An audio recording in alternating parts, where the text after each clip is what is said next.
Le soir semble calme, mais le temps est aux aguets.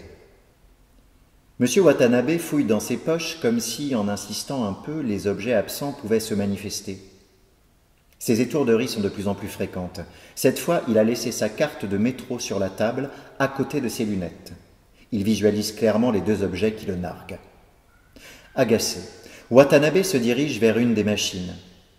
Pendant qu'il effectue son opération, il observe un groupe de jeunes touristes perplexes devant l'enchevêtrement des stations.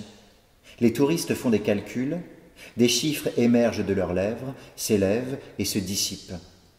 Il toussote et retourne à son écran. Les jeunes le regardent d'un air vaguement hostile. Monsieur Watanabe les écoute délibérer dans cette langue mélodique et emphatique qu'il connaît si bien. Il hésite à leur proposer son aide, ainsi qu'il l'a fait pour tant de visiteurs consternés par le métro de Tokyo. Mais il est bientôt 3 heures moins le quart. Il a mal au rein, il a hâte de rentrer. Et pour tout dire, ces jeunes ne lui sont pas sympathiques.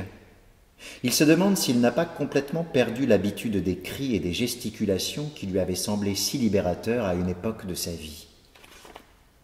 Tout en prêtant l'oreille à la syntaxe étrangère, il paie sa transaction avant de se retirer. Il remarque que cela sent le vendredi, un cocktail de fatigue et d'excitation. Pendant qu'il descend par l'escalier mécanique, il contemple les quais qui peu à peu se rempliront. Il se félicite de ne pas avoir pris un taxi. À cette heure-ci, il y a encore de la place dans les wagons.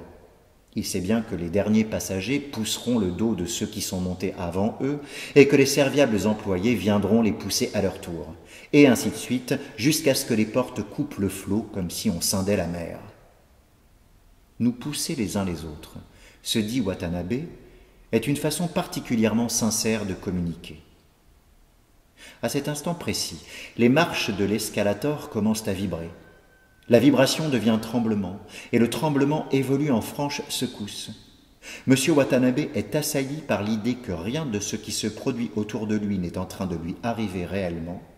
Sa vue se brouille. Il sent alors le sol se dérober sous ses pieds.